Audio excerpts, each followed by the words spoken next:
those marches for life and all those students coming from Kansas, all over the country, marching for life. This is the day.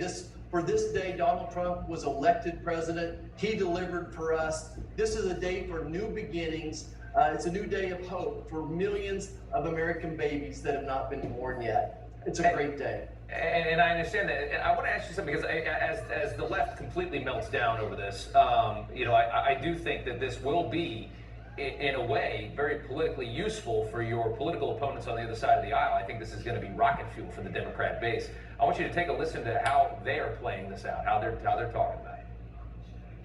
This fall, ROE is on the ballot. Personal freedoms are on the ballot. The right to privacy, liberty, equality, they're all on the ballot. In the Congress, be aware of this. The Republicans are plotting a nationwide abortion ban. They cannot be allowed to have a majority in the Congress to do that. Is that the intention? Do you believe that that's the intention, a nationwide abortion ban? As it stands right now, we know this just kicks it back to the states. Exactly. And I think just the opposite. Joe Biden wants unlimited abortions. Joe Biden is working in Kansas right now to make sure that Kansas has unlimited abortions. Look, when I go back home, what people talk about is the price of groceries, the price of gasoline. They talk about the safety of their family. They talk about they can't find formula. This past weekend on Father's Day, my mom couldn't find broccoli for broccoli salad. My niece couldn't find eggs for homemade ice cream, and my dad couldn't find Townhouse crackers. That's what people are talking about. This is an important issue. What we're talking about today, it's a great day, but folks are much more concerned about inflation and the safety of their family. Understood, and we'll see how this does change the numbers. I do think this will provide a bit of a bounce for them. I think it's inevitable. I want to take a look at a poll, though. A vast majority of Americans, because there's so much polling on abortion, and you can almost find a poll that says anything you want, but a vast majority of Americans oppose second and especially third trimester abortions, which Roe explicitly mandated. I mean, there are states in this country you get an elective abortion right up until birth. In the United States, it's more liberal than almost any place on the planet. But at the same time, you have half of the states that are now going to, I think effectively in the next 30 or 40 days, are going to be completely banning abortion. On the other side, a vast majority of Americans don't want a complete ban of abortion on the other side. So again, we're trying to find this middle ground, right, is where most people are. What should Americans make of that? Because you've got polling that says obviously Roe versus Wade took things way too far. But now I think you're going to have a lot of people that say, okay, well, this is an overcorrection in some ways that these 25, 26 states are going to make. Yeah, no, I think this is what the family fathers interpreted, that they anticipated, rather, that maybe not all decisions needed to be made here in Washington, D.C., and those decisions would be better made by local officials elected by the people of their land. And I would just point out that we're one of a handful of nations in the world that allow abortions after 14 weeks, when babies can feel pain, when babies can recognize their mom's voice, their brother or sister's voice, their dad's voice, when they respond to stimulus as well. So certainly, again, the emphasis of today's decision is it is not a federal ban on abortion. This is putting the decision back into elected officials. That's exactly right. And that is the honest truth. Of course, that messaging doesn't get to most of the people that are enraged right now. They're just seeing abortion outlawed in the United States, and they're talking Handmaid's Tale, and they're making the same comments they've made. But it's certainly an interesting topic, and what a crazy day. Senator Marshall, thank you so much for taking the time. Well, thanks for having me. Everybody go out and celebrate, peacefully celebrate. Thank God for just a wonderful, wonderful decision. Thank you, sir. Roll back the rights of Americans. At least 9 states effectively banning abortion on the very day of the Supreme Court's seismic decision. Kentucky, Louisiana, Oklahoma, South Dakota, Missouri, Arkansas, Alabama, Wisconsin, and Ohio. All places where abortion is now illegal. I am proud to announce, as Chief Legal Officer for the state of Arkansas, that the United States Supreme Court has in fact overruled Roe versus Wade and Planned Parenthood versus Casey, thereby restoring the state of Arkansas the authority to prohibit abortions.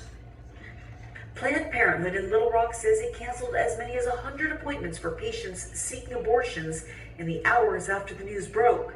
The court's decision celebrated as a triumph by Missouri's Republican state leaders. I am humbled to be a part of this and the first attorney general in the country to effectively end abortion. While a Democratic congresswoman from St. Louis is brought to tears. The state's last remaining abortion clinic can't perform abortions anymore. We notified the Missouri Department of Health and Senior Services that we are ceasing abortion services in the state of Missouri. The day we've been warning about for years has arrived. Today, and all of the days that led to the overturning of Roe should be a stain in our history for which we must learn and do better. The swift action coming because 6 of the 9 states banning abortion immediately had so-called trigger laws on the books, even before the court's decision came down. Laws that could be implemented quickly to end access to abortion. In some states, that's even in cases of rape or incest, and even when the life of the mother is at risk. Trigger laws in 7 more states will bring more near or total bans on abortion in the coming weeks. Today is truly the worst kind of we told you so moment of my entire career. I'm angry. I'm angry for every patient who has no other choice but to flee their home state for abortion care. The list of states where you can't get an abortion anymore expected to grow and quickly, even in states without trigger laws. A federal judge in Alabama granting an emergency order allowing the state to implement its abortion ban effective immediately. An Ohio judge now also allowing the state to implement its abortion ban, while Indiana's governor is calling for a return of the General Assembly to pass a new anti-abortion law. And Don, there are a number of states that have banned abortion in just one single day, now climbs to 10. Utah is the latest to announce that their trigger law has taken effect. Back here in Missouri, at what was the last single provider of abortion in the state, hundreds and hundreds of people have turned out to demonstrate against the state's ban. It means that more patients who are seeking abortion care services are likely to look at the possibility of traveling into Illinois. Don? Abortion ban from 1849 was invalidated by Roe v. Wade, but since it is still on the books, it goes back into effect after today's ruling. Does that mean abortion is illegal in Wisconsin now? Absolutely. As of this moment, as soon as the Supreme Court made their decision and released it today, women were made second-class citizens in the state of Wisconsin. It goes back to a 1849 law that has been on the books since the first year after our state became a state. Let me tell you what the law says. Any person other than the mother who intentionally destroys the life of an unborn child is guilty of a felony, which is punishable by up to 6 years in prison and or a $10,000 fine. Their state's Attorney General, Josh Call, says that he will not enforce the law. But will local prosecutors in Wisconsin be charging or arresting women who get abortions, Governor? Oh, they have that ability at this point in time. And I know there's been a couple of DAs across the state of Wisconsin that have headed down that direction to not do that, but we have 72 counties, and that leaves 70 counties that are with women that live there are at risk of falling into this unbelievably stringent and horrible law. Months ago, the left couldn't even define what a woman was, and now they're going to start going and saying that Republicans are attacking women. That's not the case. We're protecting the most vulnerable, which is the unborn. Well, let's speak to a woman. Sigal, you're there. You tweeted this earlier today. Let's be clear, Nevada will not be impacted by this decision. A woman's choice is protected in Nevada and cannot be modified or altered without a referendum by the people. What do you think of all this? What's your anticipation here? So looking at Nevada, I mean, at the end of the day, we do have a law that allows for a woman to terminate her pregnancy up until 24 weeks. Today's decision has zero impact on that law. The only way to modify reproductive rights in the state of Nevada is through ballot initiative or a referendum, and that will be left up to the people. My concern is that the left is really piggybacking all day on this, including my opponent, including our governor, saying that they are here to protect reproductive rights, when in fact they can't protect reproductive rights, because at the end of the day, their vote and their concerns is simply won on a referendum. So, you know, it's the typical narrative, it's the typical liberal narrative, the hysteria and the histrionics. We're here to protect the women and reproductive rights, when ultimately they have no ability to do that. These rights belong to the people. And that's how Nevada decided in 1990 on their ballot initiative, and that's how it's going to stay. Understood. All right.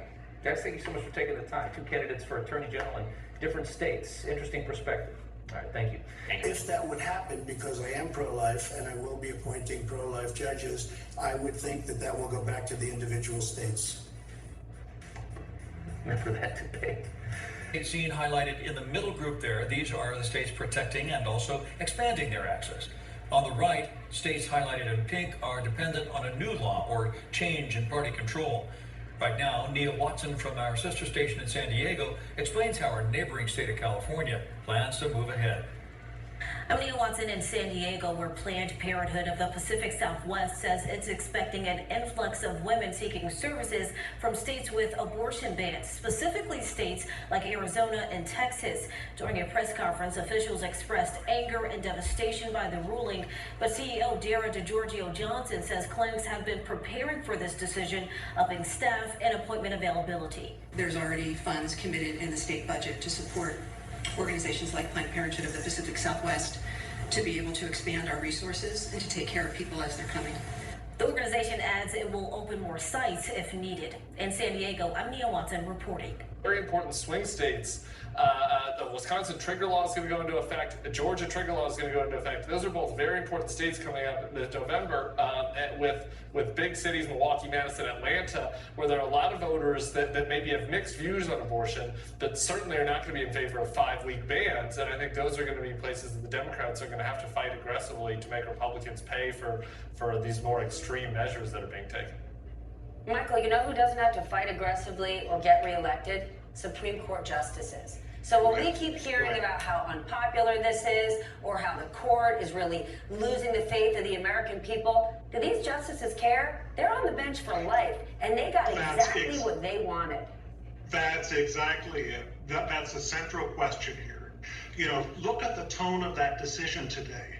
George Washington would have said, if you've got power, like a 5-person majority, you always exercise it with restraint. You always try to bind the country together. That seems to be what John Roberts was trying to do, which was to introduce a change in abortion rights and narrow them. But what this decision, it sounds just like Donald Trump. This decision was intended to throw scalding acid into the face of people who feel strongly about abortion rights. It was intended to shock. Compare that to, for instance, the decision on Brown versus Board of Education, 1954, saying that you could